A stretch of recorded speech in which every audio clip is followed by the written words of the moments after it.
Olá, eu sou Janaína Polidori, especialista em neuroeducação e também elaboradora profissional de material didático. E no vídeo de hoje a gente vai falar um pouquinho sobre a pedagogia e o Dia do Índio, que não se chama mais Dia do Índio. Então, eu achei importante fazer esse vídeo na mesma linha que nós fizemos do Dia do Circo e do Dia da Água, para esclarecer alguns pontos que são importantes para todo educador do país poder trabalhar como se deve a temática, né? Particularmente, eu não acho que seja uma temática a ser trabalhada somente no Dia do Índio, ex-Dia do Índio, né? Porque a gente não chama mais esse nome. Mas, claro, como tudo na escola, a gente tem uma tendência a lembrar da data de acordo com o calendário, né? Então, por isso que eu estou trazendo nessa data mais próxima, né, do Dia do Índio, para a gente poder lidar um pouquinho com esse assunto e vocês perceberem a importância de lidar com ele também em outras épocas do ano. Bom, a pedagogia e o Dia do Índio. Enquanto eu arrumo os slides, você pode aproveitar para se inscrever no canal, compartilhar sempre o vídeo e nunca os materiais pedagógicos, porque eles têm direitos autorais, né? E você pode já curtir se você gostar desse tipo de vídeo, porque assim a gente tem na estatística, eu olho a estatística dos vídeos, e daí eu consigo saber quais temas que são mais relevantes para o público, né? Então é super importante aí a curtida, beleza? O que a gente vai ver durante o vídeo? A gente vai falar um pouquinho sobre esse dia, que não se chama mais Dia do Índio. Vamos falar um pouquinho sobre a diversidade, que é uma palavra importante para a data. Um pouquinho sobre o índio no Brasil e indígenas na escola. Eu só queria deixar claro, gente, que eu não gostaria que esse fosse um vídeo político, tá? Porque, como vocês sabem, a escola precisa ser laica, ou seja, sem partido. Então, eu gostaria de pedir a gentileza de vocês evitarem comentários que tomassem algum tipo de viés político nesse momento, porque a gente está lidando aqui com conteúdos que, sim, precisam ser debatidos em sala de aula, mas dentro de uma neutralidade, sabe? Então, você traz o fato para que seja desenvolvido pela classe. É diferente de quando você toma partido de alguma coisa. Então, eu vou evitar o viés político, eu vou me manter na parte de conteúdo acadêmico, ok? Mesmo porque o meu canal não tem essa intenção de tomar partidos, né? De nada. Quando eu digo partidos, gente, não é partido político Brasil, tá? Mas, assim, assumir uma postura de opinião é sempre o fato que importa para nós.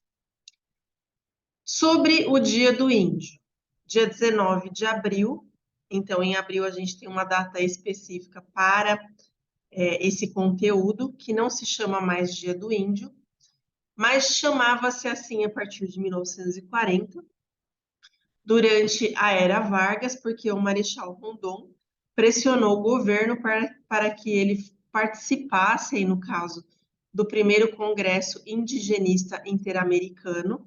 Então, não é uma data só brasileira, ela é uma data das Américas, tá? E aconteceu no México. Então, essa ocasião aí de 1940 aconteceu lá no México, nesse Congresso de Povos Indígenas, né, da América. E a partir de então, a partir da Era Vargas, essa é a data histórica aí, a gente tem o Dia do Índio no calendário, que atualmente, desde 2022, mudou o nome para Dia dos Povos Indígenas. Então, se você estiver na sua escola trabalhando o Dia do Índio, eu acho que é indicado que você comece a repensar essa parte cultural da data. Porque, ao menos, o nome correto a gente deve utilizar, né, gente? Então, em 2022, por motivos associativos, foi modificado o nome para Dia dos Povos Indígenas. E essa data tem a intenção de celebrar a diversidade de culturas indígenas, por isso a mudança do nome. Quando você coloca o nome Dia do Índio, você está tratando do indivíduo índio. Quando você coloca Dia dos Povos Indígenas, você está ampliando para uma questão cultural. Então, essa é a grande diferença aí de conceito da mudança do nome, por isso que se tornou necessário. Sobre a diversidade, lembra que eu falei para vocês que a diversidade era uma palavra importante?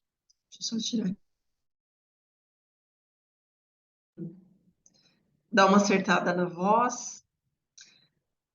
Os povos indígenas, gente, cada povo, né? A gente tem povos indígenas em vários locais. A gente tem no Peru, tem na Colômbia, tem nos Estados Unidos, tem no México, né? Tem na América Central, em vários países ali também. No Brasil, não somente na Amazônia, mas também em outros locais, né? Porque algumas crianças podem achar que é só na Amazônia. Não. A gente tem povos indígenas espalhados pelo Brasil e cada povo vai ter seus valores, saberes, crenças e costumes. Isso faz com que ele se torne um povo, né? E daí, só um minutinho. O que que eu quero dizer com valores, saberes, crenças e costumes? Embora eles possuam tudo isso, a gente não tem uma cultura indígena única, porque cada povo reside em um local diferente, com condições climáticas diferentes e com tradições passadas de geração para geração diferentes, e assim por diante. Então, a gente vai ter alimentação diferente, a roupa diferente. Na América do Norte, por exemplo, eles utilizam mais peles de animais, porque a gente tem períodos muito frios. Aqui no Brasil, os índios têm menos roupas do que na América do Norte por causa da situação climática. A alimentação vai ser de acordo com o que tem ali na natureza deles, embora já tenha se modificado bastante atualmente por causa do avanço aí, né, de várias coisas, até histórico, tecnológico, né, uma série de fatores. Mesmo assim, algumas tradições são mantidas. Então, a gente não tem povos indígenas com uma cultura única. Vai variar por diversas coisas. Isso se chama diversidade cultural, né? Cada povo vai ser único, portanto, vai ter modos de agir e pensar próprios. É isso que a gente trabalha na escola. E é por isso que não é dia do índio, que índio é o indivíduo, é o dia dos povos indígenas. E falando um pouquinho sobre Brasil, é imprescindível trabalhar a cultura indígena do ponto de vista acadêmico, porque ela vai participar da construção da identidade nacional brasileira, tá? Então, a gente tem alguns costumes, alguns hábitos, como, por exemplo, o dormir na rede é um hábito que era adotado pelos indígenas. Andar descalço é um outro hábito, porque aqui a gente tem um clima propício a isso, né? Então, é uma coisa aí que vem também. A gente tem alguns, não são hábitos, mas conhecimentos medicinais, graças aos povos indígenas também. Então, a gente tem esse conhecimento de plantas, né, que podem ser utilizadas aí para determinadas doenças ou tratamentos de sintomas que entram nesse escopo da cultura indígena.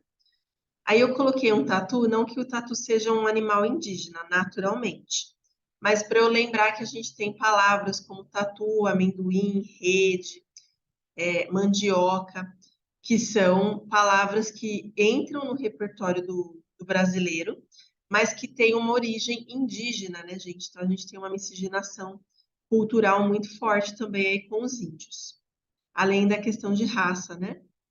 E a gente tem na alimentação, eu coloquei aí uma mandioca, aqui em São Paulo a gente chama de mandioca, mas a gente tem outros nomes, né? A gente tem macaxeira, por exemplo, e até outros nomes ainda, dependendo da região, que vão compor a culinária brasileira por causa dessa origem aí indígena, né? São costumes que eles faziam aí, até a questão de fazer o beiju, né? O biju da mandioca, a tapioca, né? Então, vem aí de uma planta típica do Brasil.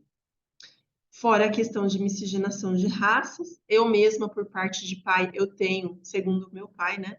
Falava, quando eu fiz a pesquisa lá na escola sobre hereditariedade, Por parte da minha mãe, a gente é todo mundo imigrante, tá? Mas por parte do meu pai, a gente tem uma miscigenação aí de portugueses e indígenas. Então, eu tenho também no sangue aí um pouquinho da coisa, embora muito diluído, porque a gente tem aí uma mistura grande no Brasil, né? Mas por parte de pai, eu também tenho origem, não, mas uma certa origem, hereditariedade indígena, por parte do pai do meu pai, né? Então, do avô, no caso. Falando disso, a gente vai agora para a questão de escola, tá? Os indígenas na escola. Então, na educação infantil, a gente pode encaixar outros campos de experiência também, mas eu trouxe aqui aquele campo do eu e os outros, que eu acho que é um campo bacana para trabalhar essa questão de diversidade cultural, e traz ali que com bebês eles interagem com outras crianças, né? Depois eles começam a respeitar regras básicas na questão da creche. E daí, quando as crianças estão quase saindo do infantil entre 4 e 5 anos, manifestar interesse e respeito por diferentes culturas e modos de vida. Então, uma das questões do Dia dos Povos Indígenas é exatamente essa. Trabalhar outras culturas significa trazer também a cultura indígena para a sala de aula. Então, quais são os costumes, que brinquedos eles utilizavam ou utilizam atualmente? Quais são as brincadeiras que eles propunham para as crianças, né? Como que é o modo de vida dessas crianças e desses adultos nas tribos indígenas? Então, a gente tem uma série de questões que dá para trabalhar durante o ano com a criança, mas se você quiser focar no atualmente, também temos aí até a questão de cores, né? Como que eles obtêm cores das plantas, então é bem interessante. Eu trouxe aí uma sugestão no site da loja que a gente indica para maternal, mas a gente sabe que tem o pós-pandemia, né, gente? Então, talvez até aí para 4, 5 anos dê para utilizar esse material. E daí, do primeiro ao quinto ano, que são as outras sugestões que eu vou dar, a gente tem uma questão mais local no primeiro ano, então, se vocês olharem história, geografia, vai ser mais voltado para a comunidade local, mas nada impede que você traga um pouquinho dessa diversidade ao longo do ano, com lendas, palavras, né? Então, eu separei aqui o alfabetização e matemática, caso você queira trabalhar o Dia dos Povos Indígenas para poder trazer só a temática. E o caderno interativo de palavras indígenas, que vai trabalhar com sílabas simples. Então, a gente traz aí palavras indígenas que foram incorporadas ao vocabulário. Já é uma forma de inserir essa questão cultural na vivência das crianças aí a partir do primeiro ano. No segundo ano, eles já começam a ver, vejam que tem uma gradação a coisa, né? Hábitos de vivência. Então, a gente tem o código da BNCC EF02G04. E nesse caso, eu tenho um material que ele é um pouquinho mais antigo na loja, mas ele vai trazer brincadeiras com raiz indígena. Então, brincadeiras e atividades. Então, ele vai trazer ali uma variedade que dá até para vocês fazerem uma gincana na escola, ou trabalhar a cada mês uma brincadeira diferente dos indígenas, fica bem bacana. Devido a essa mudança de nome no dia, aos poucos a gente vai mudar os títulos da loja e readaptar para a realidade do que a data pede, tá? Mas aí eu vou pedir paciência para vocês também, que isso acontece aos poucos, porque é um trabalho minucioso, que a gente faz algumas modificações também na parte visual dos materiais, né? Então, aos poucos a gente vai modificando. Eu tenho esse Comunidades Indígenas, que vai trabalhar com o conceito do que é uma comunidade indígena, costumes, tradições, vocabulário e várias atividades, que eu sugiro para primeiro e segundo ano, mas de repente, se seu terceiro ano estiver defasado, dá para trabalhar também. É uma opção. Que o terceiro ano ele trabalha mais com herança cultural, né? Já o quarto, a gente vai mais para diversidade. Então, eu gosto muito do material de pinturas e grafismos, porque tem uma pegada mais das crianças de quarto ano, quarto para quinto, né? E traz um assunto que eles gostam, que é essa parte visual de desenho. Então, eu acho que aproxima bastante aí dessa ideia de povos indígenas. E para quarto e quinto ano, a gente tem também a questão de respeito às etnias do quinto ano. A gente vai ter as lendas indígenas com interpretações, que é o volume 1 e volume 2. É um material um pouco mais robusto de texto, então por isso que eu não sugiro para terceiro ano para baixo, né? Mas além dessas, gente, a gente tem, não deixando para trás também as lendas folclóricas, que são uma nova oportunidade aí para trabalhar com os indígenas também em agosto, que é a data D, mas nada impede que ao longo do ano vocês tragam essas lendas como leitura para a sala de aula, porque vai trabalhando aos poucos, né? A gente tem outras. Na loja eu tenho também a lenda da mandioca, por exemplo, que ela vai trazer um pouquinho dessa questão indígena. A gente tem a lenda da gralha azul, que é muito típica da região sul do Brasil, também tem lá, a sequenciada gralha azul. E algumas outras histórias que eu não vou mencionar aqui, mas também estão presentes lá no site da loja. Eu vou deixar embaixo do vídeo um link direto para os materiais de indígena, caso vocês tenham algum interesse em adquirir esse material para poder potencializar a aprendizagem dos seus alunos, uma vez que é feito com engenharia pedagógica e tem diferença das atividades soltas que a gente tem na internet, né? Porque a gente está falando de atividades profissionais e não amadoras, né? Mesmo porque o professor não tem a formação na faculdade para fazer a atividade, então tem uma diferença abismática aí, né? Espero que vocês tenham gostado do vídeo, que pelo menos a mudança de nomenclatura vocês tenham absorvido, porque isso é importante para trazer tudo que a data necessita aí na educação das nossas crianças. Até o próximo vídeo e bom trabalho para vocês.